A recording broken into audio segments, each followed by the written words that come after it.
जय जगन्नाथ घर वैद्य को आपण को स्वागत।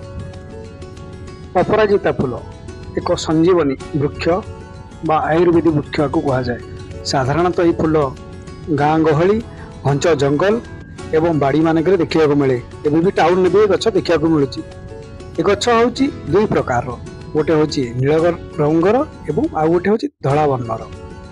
यह संजीवनी वृक्ष, यार उपकारिता बहुत आयुर्वेदिक जीवन में। आसतु जानिबा ए गछर उपकारिता। मुंड व्यथा होतले अपराजिता मंजी को बाटिकी दुईटी बाटिकी खाली पेटर पीले लाभ मिलिबो। अवश्य तो बहुत वृद्ध वयस देखा मिले। अपराजितार फूल को बाटिकी मुंडर देले अवश्य तो दूर होता है। अपराजिता फूल मधुमेह रोगींकर रक्त शर्करा को नियंत्रित करिवारे बहुत सहाय्य करे। मधुमेह रोगी अपराजितार फूल को बाटिकी चाहा करिकी सकार ओली एवं राति रे थरे पीले रक्त शर्करा मधुमेह रोगर नियंत्रित होता है।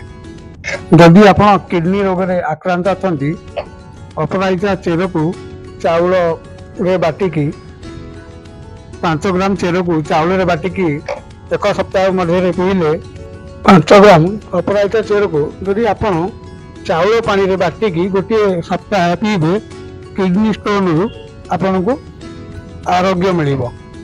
जॉन्डिस रोग रे आक्रांत होइतबा व्यक्ति को अपराजिता मंजी को गुंड करिकी ए मंजी को गुंड करिकी 2 ग्राम दिन को 2-4 दिनरु या मऊ सहित खाइले जॉन्डिस रोग रु आराम मिलिबो।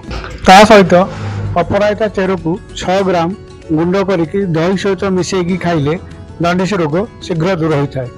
यदि वीडियोटी आपको भल लगी शेयर निश्चय करेंगे। अपराजिता।